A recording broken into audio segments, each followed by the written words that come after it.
A very warm welcome to all of you on behalf of Azim Premji University. We are delighted to present today's program in our series of public lectures, which are held at our two campus cities, here in Bangalore and in Bhopal every month. Public lectures are one of the ways by which the Azim Premji Foundation promotes its vision. All our public lectures, over 100 of them so far, are available on our YouTube channel, and I invite you to view them. I know you come to our public lectures because you are well-wishers of Azim Premji University and invested in the education and development of the country. Thank you all. A brief introduction to the speaker and the interlocutor. So, about the speaker, Professor Ashwini Deshpande's CV was part of the invitation. So, I'll only pick the highlights. Dr. Ashwini Deshpande is a professor of economics at Ashoka University and academic director of the Center for Economic Data and Analysis, CEDAR. Her research focuses on discrimination and affirmative action, particularly caste and gender in India. She has published extensively, including her seminal work, Grammar of Caste and Affirmative Action in India. A fellow of the International Economic Association, she has received the Exim Bank Award, the V.K.R.V. Rao Award, and the Scotch Award for Gender Economics. She has also served on the jury of the Infosys Prize. Our public lectures follow a format where we have the speaker deliver their talk, and then one of my colleagues from the university engages the speaker in a short conversation. Today it will be Rosa Abraham. Rosa is an economist interested in issues relating to India's labor market. At the Center of Sustainable Employment, she has been involved in the State of Working India reports. Before joining the university, she was a lecturer in the Madras School of Economics. Rosa did her MSc at the University of Bath and her PhD from the Institute for Social and Economic Change here in Bangalore. A bit about the program this evening. Soon after this introduction, Professor Deshpande will deliver her talk for about 50 minutes. Rosa will then be in conversation with her for about 20 minutes. Please join me in welcoming Professor Ashwini Deshpande. Thank you, Mr. Sudhish. Thank you to Azim Premji University for inviting me to Bangalore, and it's lovely to see all of you here. Thank you for showing up on a weekend evening. I know it's a long weekend and I'm sure you have plans. Very happy to be here. I just want to make a slight modification to the introduction that was given, which is that because I work on caste and gender, I'm always tempted to include some new results from something that I've just been working on. And so actually the Claudia Golden bit, I can talk about more through questions and answers, but I'm excited to share some new avenues that I'm exploring in my research on caste and gender. So I'd like to share those with you and get your reaction to that. So overall, looking at male and female labor force participation rates, this graph is from 2004-05 to about 22-23. What you notice is, first of all, over the entire period, and in fact, all the way from independence, female labor force participation rates are consistently lower than male labor force participation rates in rural and urban India. And within female labor force participation rates, urban rates have always been lower than rural rates. The period of the decline is the first part of the graph that you see before the dashed line, which is from 2004-05 and 17-18. And the decline is mainly driven by a decline in female labor force participation rate in rural India. And that's something to remember, because the ideas that I want to talk about, the interplay between norms and economic opportunities is contingent on realizing that the decline really happened in rural India. The other point I want you to note is that even if you see the part where the labor force participation is not declining but is actually increasing, which has been the last 4-5 years, it's not dramatic. First of all, the increase, and we can talk about the increase through Q&A later. I'm not going to spend time talking about it. overall, if you look at just the levels of female labor force participation rates, India records a lower level compared to countries at similar levels of income. So that's another part of this picture, which we can come to a little bit later. Part of it is how it's measured, and unpaid work that women do on family farms and enterprises. Part of that low level reflects that, but there's also a more genuine problem about women's involvement in paid work, and so we'll come to that a little bit later. Now, when you look at the literature on the subject, particularly by economists, uh, the low level and the decline are sort of discussed interchangeably as if it's the same thing.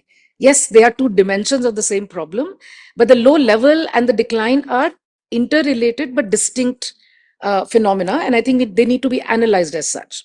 So let's look at the period when it was declining between 2004-5 and 17-18. That's a long period of 15 years. A lot was changing in India during those years, right? So, for example, education levels of both men and women, particularly women, rose spectacularly during that period. Incomes, India became richer. Overall average incomes increased. So you see several other changes that have happened side by side, along with the decline in female participation in paid work. Now, economists talk of the education effect and the income effect. The income effect being, as families become richer, women who are always seen as secondary earners often withdraw from the labor force, because in the sort of male breadwinner model of the family, if the man is earning enough, what is the need for the woman to go out and work? That's the way it's seen conventionally. So often you see the operation of the income effect in the sense that as families become richer, women may drop out of paid work, right? So it could be income effect. It could be that the decline is explained by the fact that women were really in colleges and in educational institutions as opposed to being in work, because average years of education for women have increased. And indeed, both of these facts are true. Whether they're responsible for the decline is another matter. But the fact that incomes were rising during the period, education levels were rising, are both true. What was happening to norms? Because we hear a lot about patriarchal norms and in India. So I think we need to sort of understand how norms were changing during the period. And I will show you lots and lots of graphs about norms changing. These are what economists call supply side factors. Why supply side? Because they affect women's ability to supply their labor to the labor market. So it's supply as in labor supply, right? Now, when you think of employment, when you think of people in work, it's a combination of demand and supply. For example, take any company here, let's say Infosys, right? Supposing Infosys posted no openings, we all might be willing to work for Infosys, so we are willing to supply our labor. But if there's no demand for our labor, we are not going to get employed, right? So when you look at employment, it's an interaction between demand and supply. So when you see low levels of female labor force participation, low levels of female employment, just as we focus on the supply side, we also have to ask ourselves, what was happening on the demand side? Could it have been possible that the decline in labor force participation rates that you saw in rural India, might that have been due to the lack of productive employment opportunities in rural India? And if that is the case, then why was there a lack of productive employment opportunities in rural India? What is the relationship between structural change, sectoral change, and labor demand? That's a question that we need to ask ourselves. So let's look at the supply side factors. Don't worry about the table. It's just a bunch of numbers. But the numbers that I want you to focus on are in the second last row here. So the first number is 17.8. What this is telling you is that the rural female labor force participation rate, which was 50%, 50.6% in 2004-5, declined to 35.5% in 11-12. That's the top row. The contribution of supply side factors to this decline was only 17.8%. Okay, which means over 80% of the decline cannot be explained by the fact that women's education was rising or family incomes were rising. So the education effect and the income effect. The contribution of supply, how I got to these numbers, I'm happy to explain later, but take it from me for now that this follows, standard methods that economists use. Between 11, 12 and 17, 18, the labor force participation rate declined from 35.5 to 24.3, the top row. Only 4.5% of this decline is explained now by supply side factors. So 95% of the decline is not explained by changes in supply side factors. So there's absolutely no denying the fact that supply side factors were changing, but were they explaining the decline in labor force participation rate? That's what this table is trying to tell you. Okay. Now, the two most common drivers of labor demand, one is, in countries like ours, in countries like India, one is of course structural change. What does that mean? It means that the economy changes from agriculture being the main contributor to GDP, as well as the biggest employer of people. By agriculture, I mean agriculture and primary activities. So, forestry, fishing, livestock, poultry, etc., orchards, and all of that. So from agriculture and primary activities, the focus shifts to industry, manufacturing, construction, etc., which become important drivers of GDP as well as employment, and then finally to services. So this is a process of development or structural change that all countries in the world have followed. This is historically how economies grow and modernize. All right, that's one thing that you see along with development in everywhere in all countries, as well as you see changes in the production technology, right? And what that does is that the occupational composition of employment starts to change as the technology used in production starts to change. So, what kinds of jobs die out? What kinds of jobs emerge?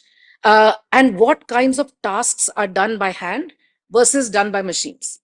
So, over decades, the sectoral composition of employment, as well as the way through which output and services, commodities and services get produced, both of these things change simultaneously in all societies. That's the way development proceeds.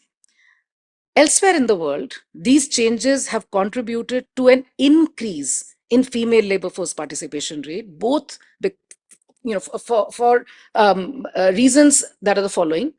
That's the service sector in general is supposed to elsewhere in the world has high female intensity. A lot of jobs in the service sector are seen as jobs that women can do easily, and as machines start to take away the sort of the onerous part of the manual work, a lot of jobs that earlier only men used to do because they were just heavy and considered masculine, suddenly those jobs start to be seen as gender neutral or anybody could do. So technology has assisted uh, the involvement of women in paid employment. But in India, you don't see that.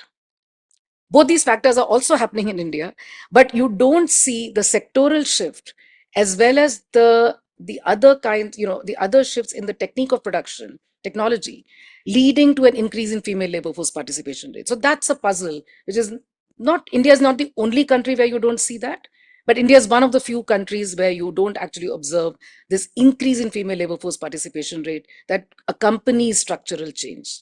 Okay. So again, this what this graph is showing you is on the vertical axis is female labor force participation rate. On the horizontal axis, agriculture share in employment. And look at this picture backwards. Look at the top right first, right? So that's 93, 94 there. And there are different years. These years correspond to the years in which the surveys, labor force surveys were done. And then you go back I could extend this graph beyond, but I've just kept it up to 17, 18, because that is when the decline happened. So what you see is as agriculture's share in employment has declined, so has female labor force participation rate. Or in other words, if you wanted to read the graph from left to right, as agriculture share in employment increases, female labor force participation rate increases, right? And the current increase in female labor force participation rate is also accompanied by an increase in the share of agriculture in total employment. So there is a very strong correlation between female labor force participation rates in India and agriculture share in total employment, because agriculture continues to be the biggest employer of women, agriculture and allied activities. Okay. And the period between 2004-5 and 17-18 is when the growth rate of employment in agriculture was negative. Not only what was the growth rate, it wasn't that it was falling. So it was growing, but at a slower rate. That's not what was happening. You actually see the line below zero, the blue chart before, dashed line below zero. The rate of growth of employment in agriculture was actually declining. So the total number of people employed in agriculture and allied activities, the total pool was shrinking. And this is exactly the period that the female labor force participation rate declined in India. Right? So there's actually a very strong correlation about the changing nature of agricultural employment, which has to do with demand for female labor, and female labor force participation rate. Okay, so this is just two graphs from a couple of papers that I have, and I'm happy to talk about that more in my conversation with Rosa. But now let me shift to the other part of the story, which is surely norms have something to do with this. Why are you only telling us about supply side, demand side, graphs, figures, numbers, proportions? Surely, we all know that patriarchal norms exist, and surely they have something to do with what we see in the labor market. So there are a few big picture points that I want to make here. First of all, there is nothing called gender norms in India or Indian gender norms. Norms vary hugely across states and across castes, more importantly. So this one size fits all explanation of there is some overarching set of norms that explain everything, that doesn't hold. I don't think that it holds, because there's a very strong link between caste, the sort of the way the caste system, the grammar of caste, if I may use the title of my book, the way the caste system works, and gender inequalities, let's say, right? So what women are allowed to do and not allowed to do, what is all right and what is not. All of these norms vary a lot by the woman's position in the caste hierarchy. Okay. Second, and I have plenty of graphs, and I'm going to only show you a few. Most gendered norms have actually improved over the period where the female labor force participation rate was declining, including the stickiest norm of son preference. So if you look at the sex ratio at birth, it continues to be masculine. It is still not the natural sex ratio at birth, which is 105 boys for every 100 girls born. That should be the natural sex ratio if there was no sex selective abortion. So it's still not, we are still not there. But after having worsened a lot in the 1980s, in fact, from that period, there's been an improvement in the sex ratio at birth. So even the sticky norm of son preference has started to shift a little bit. The one norm that actually has not changed, and it's the really sticky norm, is the norm that women are predominantly responsible for domestic chores and care work. And by domestic chores, I mean cooking, cleaning, washing dishes, getting clothes washed, house maintenance, fetching the children, getting their homework done, taking care of the parents, in-laws, if you don't have pipe water or pipe gas, fetching the fuel or fetching the water into the house, etc., etc. The list is endless. And this norm is such that women across all caste groups are seen as primarily responsible for this norm. And that results in a situation of a highly unequal division of domestic and care work. So Indian women spend 10 times more hours than men do on all of these tasks put together.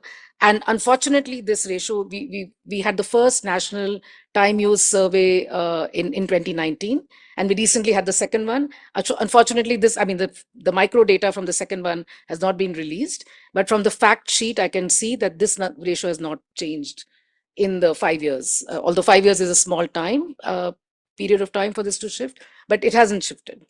So to my mind, when I look at low labor force participation rates of women and high levels of time that they have to spend on all of these tasks, domestic chores and childcare, to me it looks like opposite sides of the same coin. The higher is going to be this burden at home. the lower will be the probability that women will be able to access work if work exists. So there is that big question, big picture question anyway about demand. But supposing there is in fact a sufficient work, this one factor will prevent women from accessing that work if work was available. And adherence to caste norms remains strong. So caste continues to be the arbiter of marriage. More than 95% of marriages in India are arranged by according to caste norms. And caste endogamy we take as given. It's just what we do. It's just culture, right? And so caste endogamy is so prevalent that it's almost invisible. We don't even think about it. And that remains, over the decades, that percentage has not changed. Okay. Let's just look at how norms, and I've chosen norms that particularly affect women's ability to supply labor. So the younger women get married, the more difficult it's going to be to, be in the labor force. All right. So what is the picture there? So I've looked at 92, 93 and 2019, 21. This is from National Family Health Survey data. The blue dots are the earlier round and the red dots are the later round. Okay. And what I've done is on the horizontal axis is the states are arranged by how rich the states are. So I've looked at states per capita domestic product, right? And so you find overall that all the states, all the red dots are to the right of the blue dots, basically. So the age at first marriage has increased, and significantly so. There are very few overlaps. I think the only state where I see a little bit of an issue, I think that red dot is Assam, if I'm not mistaken.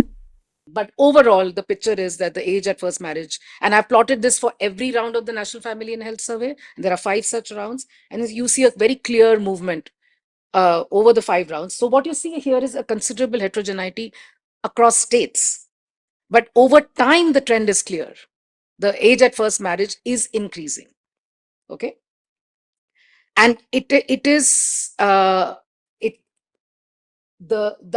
rich the state is. So the state net domestic product per capita does seem to play some role, because if you plot it, if you plot the sort of fit along the state domestic, so richer states do better in this sense. So again, the rich states sort of, for me, it's a proxy for economic opportunity. So economic opportunities are important here, and you do see that playing a role in age at first marriage.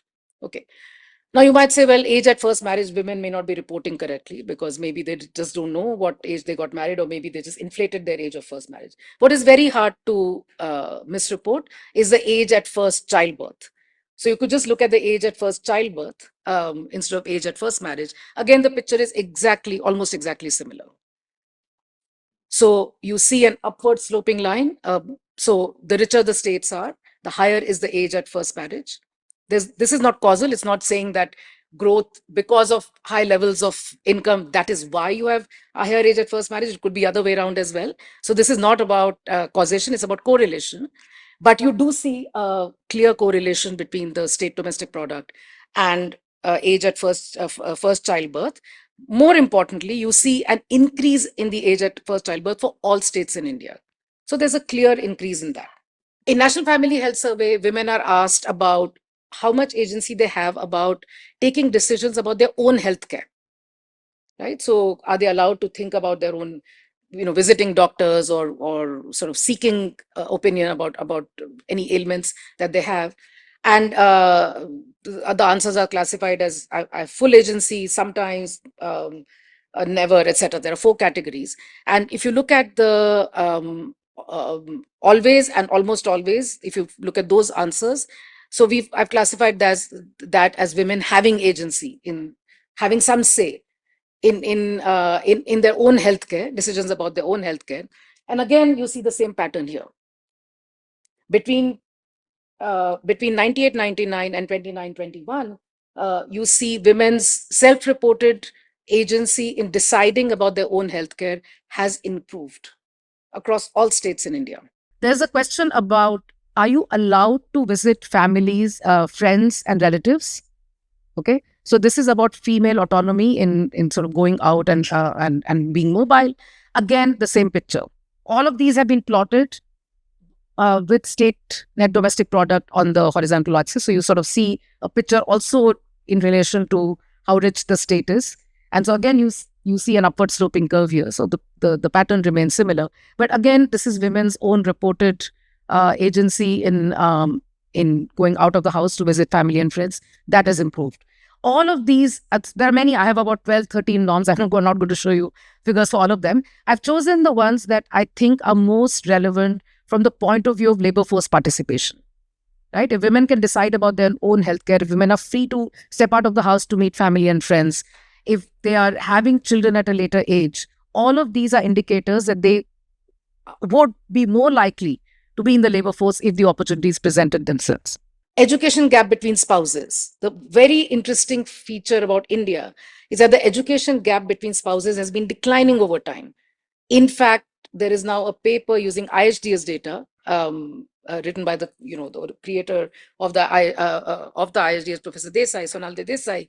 She talks about educational hypogamy, which is that wives on average today are more educated than their husbands on average. So that's just IHDS data. But regardless, the spousal gap between the education gap between spouses has been declining. This also has implications for female labor force participation, because the larger the gap, the more educated the husband is in relation to the wife, the less power the wife is going to have in terms of expressing her say, etc. So this is again another picture that we need to be mindful of. Okay. So this is overall without bringing in the caste picture into the caste system into the picture. But as you know, gender hierarchies and caste hierarchies are inextricably linked. And I don't have time to go into the why of it so much in the talk, but I do want to take some proxies for the strength of caste norms. And one of the proxies is the data set that I referred to a little bit in the previous slide, the India Human Development Survey, of which 2 rounds are available, and the third one is being done, but it's not available with us. And the second round of the IHDS in the India Human Development Survey, people were asked 2 questions. One, do you practice untouchability? You just have to say yes or no. All right. And the second one was, would you allow someone from any caste background to come into your kitchen and use your kitchen utensils? And again, you have to say yes or no to that question. So you can code, if people said yes to either of those questions, you can say that they believe in untouchability. Now, obviously, as we all know, untouchability is illegal. Nobody is legally speaking an untouchable. Yet, overt and covert practices of untouchability continue. And the remarkable thing about this survey is that this was done in 2011 and 12. So after all those years of untouchability being illegal, the national average of people who reported to practice untouchability was 30%. And this must be an underestimate, because when you know something is illegal, you're not going to admit that you practice it, even if you actually practice it, right? So what these are the new graphs because of which I removed Claudia Golden's work, which I have just started working. And I've been thinking about looking at gender norms in terms of how strong caste norms are. So the question that I'm asking myself is, are the states in which caste norms are strong, are those the states that show more unequal gender norms, right? So this is just very preliminary, but I thought, since I've literally last week, I started working on it, so I thought I'll show you some new graphs. And so what I've plotted here is a sun preference, which is the difference between the ideal number of, so in the National Family Health Survey data, which was a source for the earlier graphs, women are asked, what is the ideal number of sons you want to have? And what is the ideal number of daughters you want to have? Okay, and the difference in that number is an indicator of son preference. If the number of sons is greater than the number of daughters, ideally speaking, then you have a son preference. So this is just that indicator. And so I plotted at the state level the son preference, which if it is above 0, which means you want more sons than daughters, side by side with proportion of people in that state admitting to practicing untouchability using the other data set, IHDS. And you can see a positive correlation. Again, this is just a correlation. You can't conclude too much from it, but it's just eye-opening for me, which is that the states in which the practice of untouchability is the highest are also states, not all, but many of them are states that show a greater son preference. Okay, so there is some, there was always historically a very clear correlation between caste norms and gender norms, but it seems to be the case that we still have that kind of a correlation. Then I use that question about how, are you allowed to visit families and friends, etc. So women's mobility agency against untouchability practice, same variables. And here again, you see that states that have higher self-reported individuals practicing untouchability are states where women's mobility agency is lower. So when we focus on gender norms, maybe we should be focusing on caste norms, really. This is again correlation. It's not a perfect 45-degree line or anything like that, but there is some sort of a correlation here. So this is one avenue that I'm working on right now, which is looking at self-reported practices of untouchability. And unfortunately, this can only be done at the state level because IHD's data doesn't, is not big enough for us to look at the district level, because states in India are massive, even districts are very large. But, I would want to do a more granular analysis at the district level. So then I started thinking of, okay, what can I look at the district level, which will also capture caste norms in some way? And the idea occurred to me when the recent consumption expenditure survey came out, although the graphs I'm going to show you are from the earlier consumption expenditure survey, because that I had already looked at. So I had those numbers. But I'm going to repeat that now with the 23-24 consumption expenditure survey. So based on the consumption expenditure survey, you can calculate the proportion of individuals who spend any amount on eggs, on fish, or on any non-veg excluding eggs and fish. I mean, it's up to you what you want to calculate. Okay. And so, and this you can do at the district level because the survey is much larger.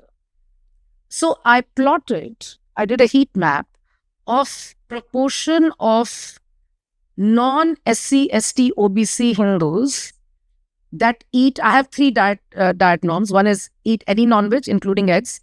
One is eat, because eggs many people eat, so I just removed eggs and just put fish. And the third one is excluding eggs and fish, because many people in the coastal areas eat fish and don't think of it as, strictly speaking, non-veg, or, it's permitted by caste norms. And so I looked at non-SC, ST, OBC Hindus eating non-fish, non-egg, non-veg. So basically meats, chicken and meats of different kinds. Right, and this is a district level heat map of that proportion. The lighter shades are low proportions, and the darker is high proportion. Right, so this is what the diet chart looked like in 2011-12, and I'm going to now repeat this with 23-24 very soon. So this was eye-opening for me because I had not expected. I thought most of it would be light, because now I'm taking a very strict definition of being non-veg, right? Eating meats, not just fish and eggs, and focusing only on the Hindu population and focusing only on the non-SC, ST, OBC population. So I thought that's mostly, my expectation was that this graph is going to be mostly yellow, but it's not, first of all, right? So I don't know how this has changed over time. I mean, that would be interesting to see how this has varied, but this was just a one-time snapshot.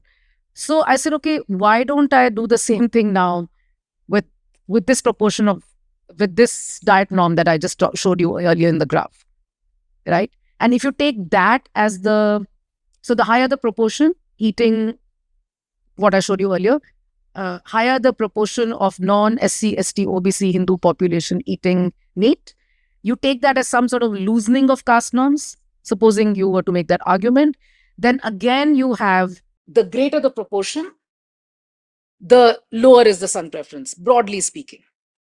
Again, not a very tight causation here, but sort of broadly speaking, the line is downward sloping, but it's a little bit all over the place. So you could say that, well, you're making too much out of this particular graph. You could say that and I'll accept it. But I want to show you something else beyond this. So I'm not going to only focus on this graph. Okay. And the same thing then I did with women's mobility agency. And again, you sort of see an upward sloping line, some sort of a positive correlation between what I am taking as a proxy for loosening caste norms and women's ability to move outside their home, visit relatives and friends. right? So there's again some, if you combine the evidence from the untouchability data, you combine the evidence from the diet data, there seems to be some evidence that the looser the caste norms, the better are the gender norms in some sense, right? So then I decided to just test this a little bit further. And again, this is preliminary. And what I've done here is I've run a regression here. And anytime any of those lines cross zero, it means that there is no relationship, right? So I don't think you can see the dashed lines, but just imagine, I can, on my graph, I can see the line. Imagine, draw a line from zero horizontally in your mind, and you will see that in this particular case, only the age at first, female age at first birth. So the three diet norms are, the first one is proportion of Hindu population that eats anything other than eggs, including fish, all Hindu population. The second one, the second line with the diamond, is the proportion of Hindu population that eats meats, all Hindu population, including SC, ST, OBC. And the third one is non-SC, ST, OBC population that eats anything other than eggs and fish, which according to me is the strictest indicator of loosening of caste norms. Sorry if I'm making it a bit complicated. And so what you see in the last bit, which is age at first birth, and here I control for regional dummies, which, so these are characteristics of the region that don't change over time. So you take into account that. And if you look at the first one, which is proportion of Hindu population that eats fish and meat, all Hindu population, the greater that is, the on female education, spousal age gap. So female education is higher, spousal age gap is higher, and spousal education gap is lower. Age at first birth, two of those things cross zero. So the effect is a little bit weaker. But overall, the first three norms, you see a very clear correlation, which is statistically significant, in between caste, loosening of caste norms and um, female norms indicators, with diets as a proxy for caste norms. This is more, these are more. And so now here you see female labor force participation rate also. There's female labor force participation rate, son preference. I'll talk about the middle one in a minute. And then there's the agency questions, female, going out of the house mobility agency and the health agency. So all of these are better in where, in districts where this is district level. So in districts where proportions eating any meat, so it's some loosening of diet restrictions, you see that is better. The only thing that's worse is the justification for domestic violence. And this, by the way, you see very clearly. We are doing this talk in Bangalore. The National Family Health Survey has a question which gives 7 reasons why a man might be justified in beating his wife, including burning the roti, getting the children late from school, etc., etc. And there are 7 questions. And what I did was I coded it as they justify domestic violence if they said yes to any of those reasons, if any of those was justified in their view. And actually, the justification for domestic violence is higher in southern states than it is in northern states. And it has gone up in the NFHS rounds. So it's again an anomaly. I don't know the answer to it, and I'm discovering it right now. So I have to still think about it. But so that, barring that, so this is justification, not actual domestic violence. The justification of domestic violence, which becomes worse with both with development, because the southern states are in fact richer and perform better on almost all other gender indicators, but they also have greater justification for domestic violence. Okay, so now let me step back and go a little international and look at India's performance in the sphere of female labor force participation rate in an international perspective. So I've taken a snapshot in 1971. Okay, so by the way, I don't know if you remember, but that the proportion that supply side explains, that table, if you paid attention, then you will notice that in 2004-5, the rural Indian female labor force participation rate was 50%, right? So when we talk about norms, we also have to remember that not so long ago, it was actually 50%. And these are some numbers in 1971 from developed countries, which today have much higher female labor force participation rates. So just in 1971, US had a rate of 43.6, UK 42.7, Australia 39.95, France 39.42, Germany 38.78. Now, I haven't come across a single paper or a book that talks about patriarchal gender norms being responsible for these low rates of female labor force participation rate. This is what was seen as normal at that time. And although norms were patriarchal, but the use of the norms framework to describe what we see in India was not so often used when we saw similar trends in countries that are present day developed countries. When they had rates that were similar, we are at 38% right now, but we have a ton of explanations which are norms based. But when you look at UK at 42 or US at 43, Australia at 39.5, there were no norms based explanations. It was all about, are there jobs for women? Who's things like that. At most, there was talk about domestic work, but not really. So it was not a norms based analysis. It was more a question of gender discrimination at the workplace, etc. Very clear economic factors, social factors that I think we should be also talking about, not so much in the context of norm, but this was the picture. And this sort of puts I'm not saying that India doesn't need to improve, of course it needs to, but what I'm trying to say is that maybe not explaining everything to norms may not be the answer, because when we saw these rates in these countries, we were not explaining them through norms. By we, I mean people who were writing at that time. Okay. If you look at the OECD data, and I've now looked at a lot of it, which because I'm working on norms, etc. Despite the OECD countries have nearly 70 years of increasing female labor force, FLFP.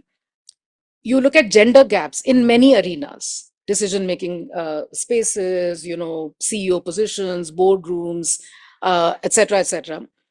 So gender gaps in many wage gaps, most of all, and discrimination against women continue to prevail, despite the fact that female labor force participation rate has been consistently increasing. So my point is that while we definitely must talk about increasing female labor force FLFP, we should not be under the illusion, because history tells us that we should not be under the illusion that just by increasing female labor force participation rates, automatically gender gaps are going to start to reduce. Not at all. They haven't happened anywhere in the world.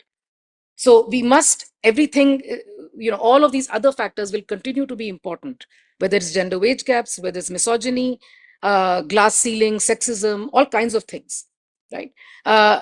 And those countries, the very rich countries that have very high labor force participation rates, female labor force participation rates, have not solved these problems yet. They continue to be very prevalent. And in the United States, we are witnessing a lot of sort of a rollback of many of the rights that women had earned through decades of struggle. Okay, this is a sort of more than 100-year picture.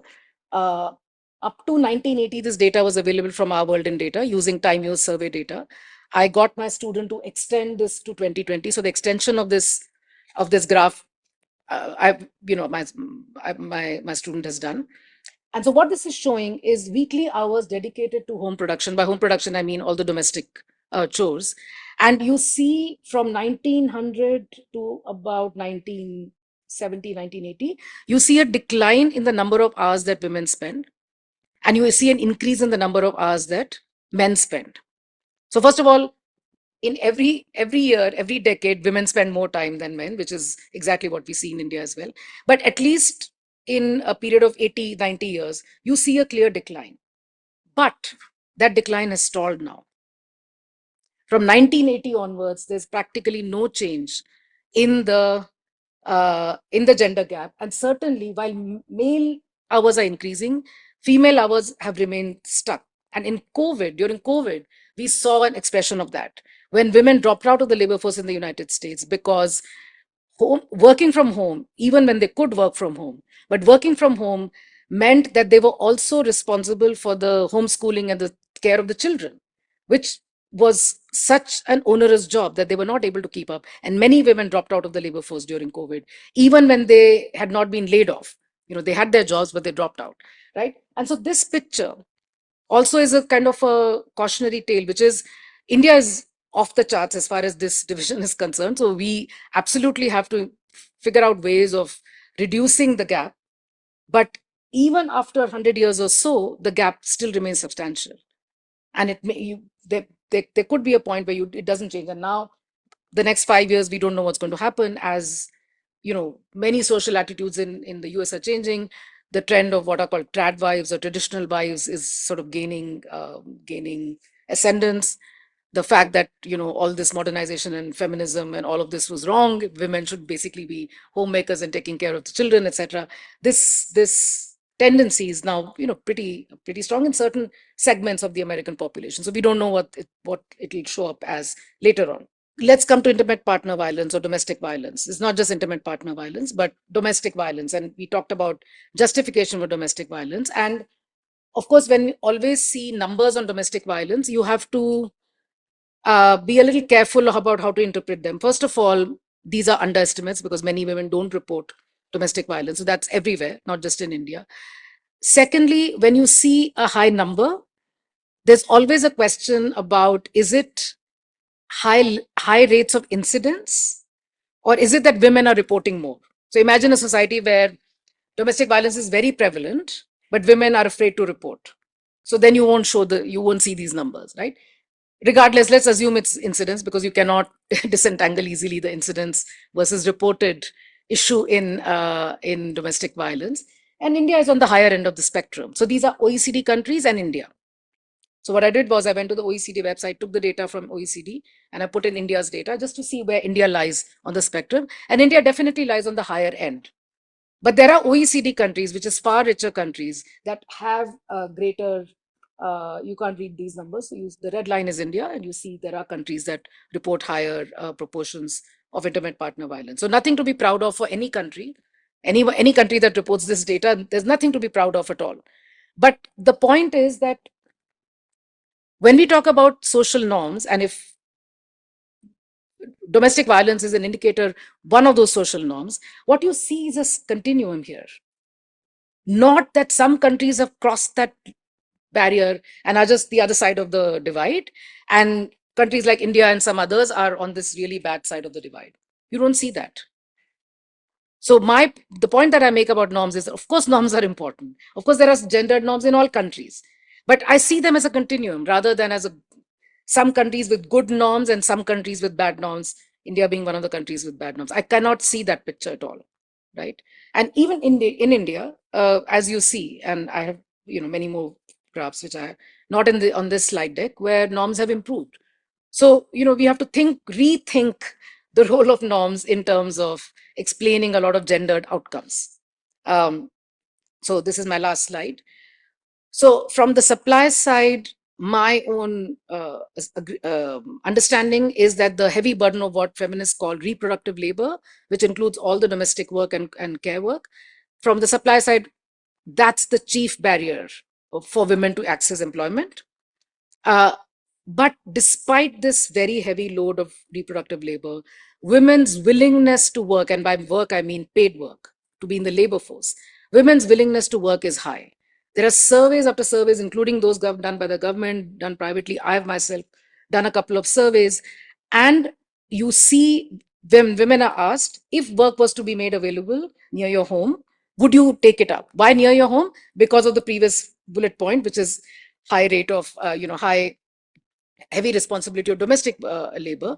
And the second point is that when work does become available, with all the difficulties and all the difficulties of combining domestic work with paid work, women take it up. So, and I have another paper which shows that women enter and exit the labor force several times. The same woman enters and exits depending on when work is available. I'm talking about very precarious kind of work, not salaried work like many of us are engaged in. Okay, so what we have to think of is creating a demand for labor, which is generating employment. Now, the cart before the horse part comes in here, which is if you look at the international attention, whether it's academics, whether it's media, whether it's funding agencies, the World Bank, Gates Foundation, all of these, the entire attention is, this mega bucks being poured into shifting norms. So there are programs, there are training programs, there are interventions, there are experiments that are saying, okay, let's first shift norms. Once norms shift, then women will get into paid work. I would say use that money to generate employment. Use that money to create labor intensive, rural, non-farm employment opportunities close to where the women are and close to where the men are, honestly, so that women can take up the work. So the fact that women should be in paid work if they want to be, of course, is not under doubt. The question is, are we putting the cart before the horse? Because in no country in the world, norms change because it in no country in the world, and that's Claudia Golden's work here, which is when she documents the increase in employment for college educated US women. She said that happened when actually jobs started to become available for these women. That's when they left the home and they started going out. Not that miraculously their husbands and decided, okay, now you must do less housework, let me also contribute. Now that your housework burden is reduced, now you can go out and look for work. It didn't happen that way. So the norms changed. That graph that we saw in the US, Golden attributes it to the fact that women actually left the home and started going to paid work. That's when men stepped up, or they started using machines, washing machine, or whatever else, microwaves and all of these things, labor saving devices that allowed women to combine domestic work and also go out and in paid employment. So norms shift in response to economic incentives, in response to material conditions, not the other way around. Change in norms doesn't change material conditions or economic incentives. And I think that's the cart before the horse argument that I'm making, which is the entire attention of the policy world is on focusing on norms change. And academics are guilty, in the same way, which is let's focus on norms change. Once people start thinking differently, then the economic opportunities will change. It's the opposite. First, economic opportunities will change, then people will start thinking differently. China went from foot binding to 80% labor force participation rate for women. Did that happen because some emperor woke up one day and said, okay, foot binding is a really cruel practice and I don't think Chinese women's feet should be bound? Or were there other changes that happened in China that resulted in that shift? South Korea, Vietnam, these countries have seen spectacular increases in female labor force participation rates, not because of change of norm. Norms have changed in response to the increase in female labor force participation rate, not because first norms change, then female labor force participation rates change. Of course, there are barriers to work, which are very, very significant. One, of course, I talked about reproductive labor. Secondly, lack of decent, fast, and safe transportation. If you're going to spend 2 hours one each way going to work and back, that doesn't work. It doesn't work for anyone, but especially doesn't work for women. Childcare, elderly care, all of these are issues that need to be moved out of the family to think of how we socialize care and socialize the care economy, for which you have to take one step back and recognize that women do all this work. It's only when you recognize can you think of redistributing or reducing this kind of work.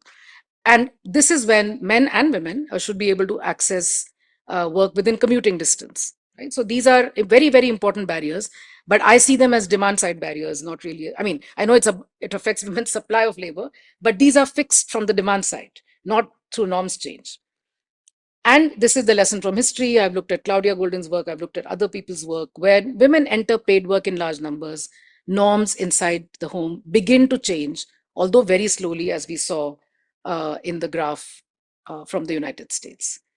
So this is it. That's all I have to say. Thank you very much.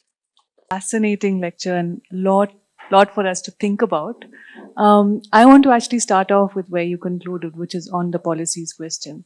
So I think one of the things that, how policy has kind of tried to address it, at least in the Indian context, has been to facilitate women's entry into the workforce. So, for example, and all of these are sometimes, well-intentioned policy, but sometimes having slightly counterproductive results. So, for example, with the Maternity Benefits Act, so in 2017, the Maternity Benefits Act was amended to allow for longer number of weeks for women out of the workforce, basically paid leave. And there's been studies that subsequently showed that that policy, however well-intentioned, finally resulted in a decline in women's employment. So on the one hand, you've spoken about the importance of policy to generate employment. You've also spoken about this idea of a sticky norm, which is especially so when it comes to childcare and reproductive labor. How do we think of policies in an Indian context with this very sticky norm? And what has been the experience, based on your analysis of other countries as well, what has been ways in which policies and state support has worked to facilitate women in the workforce? Yeah. Thanks, Rosa. So you absolutely correctly pointed out that both childcare leave and maternity leave, and including now, when they've started to allow night shift work for women, what they're saying is that the employers are responsible for dropping the women home safely, which leads to a situation where employers say, we don't want to hire women because we cannot take responsibility for their safety. So it's a well-meaning policy, but again, it can have some counterproductive results. So I would say a couple of different things. So one is, we have to think of the structure of, when you just think of non-farm enterprises, if you look at the Indian scenario, what you have are either very tiny enterprises where the median number of workers is literally 2, which is basically just family and maybe one hired worker, or you have the formal corporate sector, which in Bangalore you see a lot of, right? And so I think policies cannot be the same for the two type of sectors. So one thing that I've learned from just the work that SIDA has been doing in terms of talking to employers is that large firms, if the top leadership of the large firms is on board, then you can actually get them to institute several factors without affecting adversely the demand for female labor. But the same solutions will not work for a small employer, because small employers don't have, even if you think of an enterprise that hires, let's say, 10 people or 5 people, right? Where is that employer going to be able to give maternity leave for 6 months to a woman, right? And so if you leave it all to the employers, there will always be a problem, particularly in the kind of production structure that, in terms of size, the size distribution of Indian enterprises. If you leave it only to the employer, there will always be an issue, because you will not have full compliance, first of all. And secondly, when the left tail of the distribution, as it were, is not going to be able to comply, even if hypothetically they were willing to comply, right? So I think there the role of the state and possibly public-private partnership comes in, right? So there have been models in other countries where maybe the capex was provided by the state, so the building and the first structure was provided for the state, but then it was leased to some private agency to run. So let's say a daycare center or something like that, right? Or you could have purely state provided services. But one thing that happens in India again, and we have to be cognizant of this fact, which is that whenever it's a completely state provided service, there's a class divide that emerges, right? The middle class and upwards will never use that service. So how can we think of whether it is maternity benefits, whether it is childcare, elderly care, vaccination, early childhood support, help with kids' education, or sports facilities. I mean, these are all the things that keep parents occupied and engaged and anxious. Not all the things, just some of the things that keep parents occupied. So what the feminist says, the care economy. I think that if you look at every question in itself, it is an insurmountable problem. But if you think of the care economy that encompasses a range of services, that the responsibility of which is not on the employer, that's a possible way out. But again, there has to be a lot of recognition first, which is that this is a problem that needs to be solved. Because typically when we've been speaking to employers, their point is why? Why women? It's running fine. Our company is running fine. Why do we want the added headache of employing women? I mean, Indulekha is here. We just did a report on returnship. Now, these are women who are older, who took a career break when they were getting married or having kids. Now their kids are a little bit older.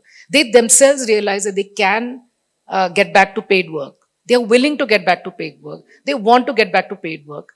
But how do they get back? Where do they find the match with with their employers?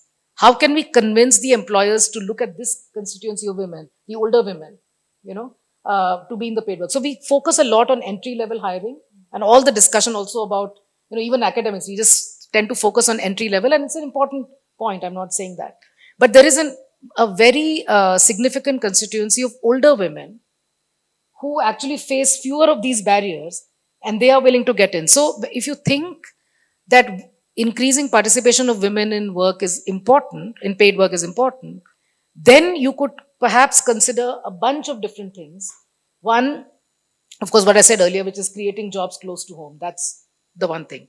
But then even when you think of the corporate sector, the industrial, manufacturing, all of this, financial services, other kinds of IT services, etc., then you have to think of how can you create the care economy in a way that the entire burden of providing these services is not on the employer. I'm not exonerating the employers. I just know that they're not going to do it, right? But if you want to get it done, then you think creatively. Some employers would be willing to do it, and they are. In fact, Wipro, for example, has a very good returnship policy, right? And it also has very sort of female-friendly policies at the workplace. But large organizations with a certain kind of vision are able to do it. But that's not the typical. That's not your typical case.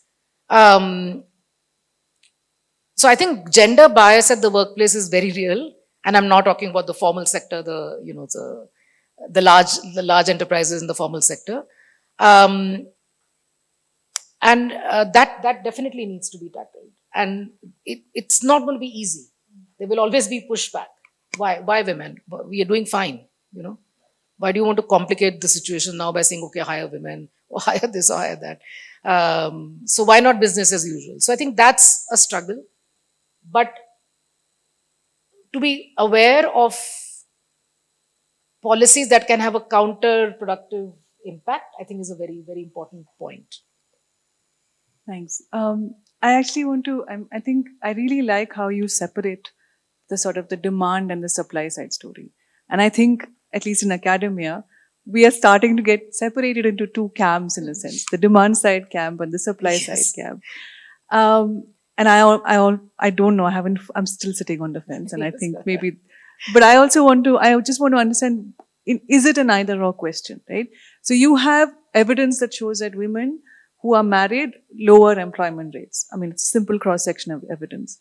But you also have evidence that shows, so you have these studies by Dhivadar and others who show that, when in these Bharat matrimony marriage portfolios, when women expressed a desire to work after marriage, they were far likely to get suitors and, marriage suitors. And so you have this idea that, and those are highly educated women. So we still have a pool of highly educated women who are probably being educated for the marriage market. Whereas this idea that women can work, should work, doesn't exist. So in that sense, it speaks towards this sort of supply side norm story. Yeah. And I just want to know where you stand. Is it an either or question? And how do you reconcile these two things? First, it's not an either or question. So that's just a simple one-line answer. The reason that I'm a demand sider, as it were, in the camps, I know I'm very aware of these camps. I keep getting messages sometimes. We are on your side in this debate. So it's happy to have people on my team. No, but it's not an either or question. It can never be. I don't think so. But if you think of the demand supply as a loop, which is going on these interlocking loops, my question is, it's a vicious cycle. How do you break the vicious cycle? That's where I think demand is important. The other reason I push for demand is because the demand siders, and certainly I, recognize the importance of supply side factors. But I'm not sure that the pure supply side factors ever talk about demand. It's all about the individual woman and her husband and the family. And if you read a lot of these interventions, they're exclusively targeted towards the woman and her friend. If you take a friend with you to the bank, you will get a better loan or something like that. Sure, I'm not denying that. Yeah, sure, if you have somebody to go with you, things will be better for you. So there's no denying that evidence at all. But Therefore, will it result in more women taking up entrepreneurship? I don't know. Right? So that's where, so I think that recognizing that both demand and supply matter is what I would argue as the first thing. The second thing is, that's why I started delving into history to see, after all, the countries that we today think of as having progressive norms, they didn't have these progressive norms. You know, does anyone know, in the United States, when women could get credit cards in their own name without a male guarantor? Yeah, which year was it? Roughly. 70s, 1975. So in 1975, where when we are studying, look at data today, we think of the cross-sectional snapshot. So you think of the US today, the UK today, Scandinavia today. Think of just 50 years ago. It was not at all like what it was. So in 75, women actually could not, before 75, could not apply for a credit card without a male guarantor.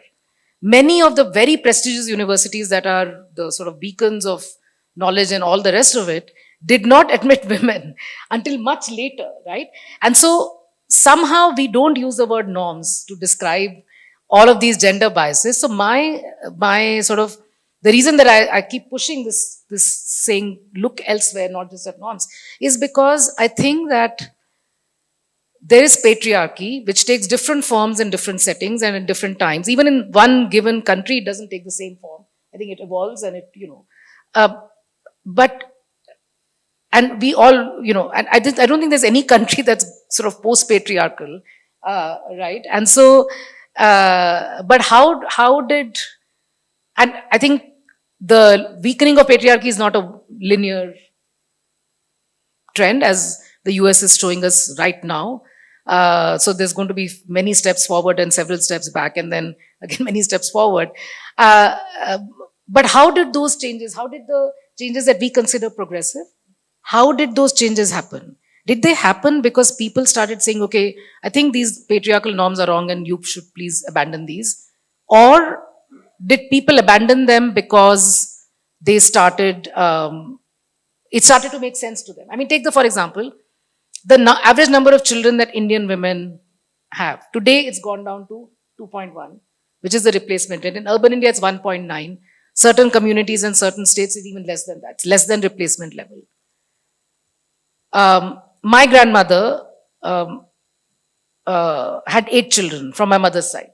And it was very common at her time to have 8, 10 children. So basically, throughout your reproductive life, you keep having children, right? So this was her life, and it was the life of all the women in her generation. Today, just the word 8 children is unthinkable, right? How did this norm change? Were there norm-changing interventions? Did people go and start telling people there were government campaigns and all that, but the real change occurred because of the spectacular investment in public health that India achieved despite its low level of income, which drastically reduced infant mortality and maternal mortality. If the probability of your children growing up to adulthood is high, you don't feel the need to have so many children. And so it's happened. I mean, some people might take credit, we had those, advertising campaigns because of which this norm changed, but it's not because of the advertising campaigns. When I was in school, there was this advertising campaign which said, Hum do, hamare do, everywhere it used on buses and everywhere. And so somebody will say, it's because of that campaign that people started thinking differently. I don't think so. I think people realized as their material circumstances changed. You don't really need 8 children. If you want 2 healthy children as grown-ups, you just produce the 2, right? So I think that looking at how norms have changed gives us a lot of clue about how they will change in the future. You almost convinced me to move to the other side, but no. It's good to have some debate. Yeah. No, you have convinced me pretty much. My one final question before I open it up to the audience. So I think, and you showed this in one of your early slides, was this increase in female labor force participation in the last few years. And we've seen it rise quite high and reach almost the 2004-05 levels. And a lot has been written about it. And you've also spoken about how possibly some of that increase, if you look at it in detail, it may not signal a great thing for women and integrating them into the economy. And in that, one is I would like you to speak about what that recent increase means, what are the implications for this. But then, do we also need to move beyond this metric of FLFP, given that sometimes it's often not correlated to decision making, autonomy, agency? And then, what is it that we should be looking at when we are thinking about integrating women into the economy? No, so the second point first, absolutely, we have to. FLFP is just one of the many indicators that we looked at. I think maybe we should clarify because we use FLFP very Female casually. labor force participation rate, FLFPR to be precise. So female labor force participation rate. So this entire obsession with this one metric, which is also actually part of the reason why the supply side explanation sounds to be the right one, because labor force participation is a binary indicator, which means you're either in the labor force or you're out of the labor force, right? And it sounds like it must have to do with an individual's decision to be in the labor force. So if you're not in the labor force, it must be because you don't want to be, right? And although you could not be in the labor force because maybe you didn't, you realized that there were no jobs available, so it's just not worth your time looking for a job. And in fact, that point that you made about getting educated to get a better marriage match, it might make more sense for women to say, okay, I'll get a degree so that at least I get a partner who can then, with whom I can think of a life, rather than aimlessly trying to look for work. And so they may just opt out if there is a paucity of jobs. So there's that also happens. But female labor force participation rate is just one of the several indicators that characterize women's work, both inside the home and outside the home. And this obsession with that single number sometimes makes us forget that there are all of these other dimensions. And that was in my last slide where I talked about gender gaps and all of this. And that's where, in fact, you see, if you look at the OECD countries, the richest countries in the world, female labor force participation rate is not their problem. That's high. Yet, they have so many gender gaps in a range of indicators related to women's work. So, they don't talk about increasing female labor force participation. They talk about other things, right? And I think those things are also important for India, and I think we should be talking about them. Coming now to the first part of your question. So, if you look at the increase in this rate from about 17-18 to present, it's continuously been increasing. So, the early couple of years was basically just counting the women who were working on family enterprises, farms or kirana shops or making gourd or pickle or whatever it is, just counting their work a little more accurately, because not changes in classification, because Mr. Mohanan, who was in the National Statistical Commission, has written a very nice piece in the India Forum where he challenges this idea that somehow they just changed the classification and suddenly they started increasing. He shows that in fact that's not the case. But the National Statistical Office shifted from a pen and paper interview to a computer-assisted interview. They made some streamlining of the questions, and they were able to better pick up this unpaid, not domestic work, but women's work on family end. But that was only the first couple of years. After that, the category that has seen an increase is self-employed women. And self-employment is a very generic term. It picks up literally anything. So if you sit outside in the street and start selling tea, you are self-employed, right? So it often picks up very precarious, very low productivity, survivalist, bottom of the ladder work, which people do to just stay alive and just to earn some livelihood, right?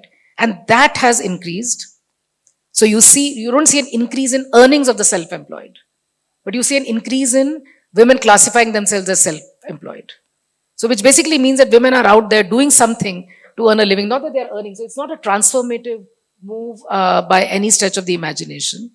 And so I think we need to focus attention on earnings, on conditions of work, on precarity, all of these features of work and go beyond FLP. And finally, remember that graph that I showed, the correlation between female labor force participation rate and share of agriculture in total employment?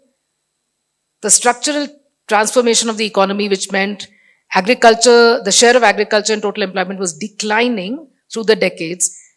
COVID and after, it has started to increase again. So it's a little bit of a reversal of the structural transformation. And some of the increase is just women working on farms and, that.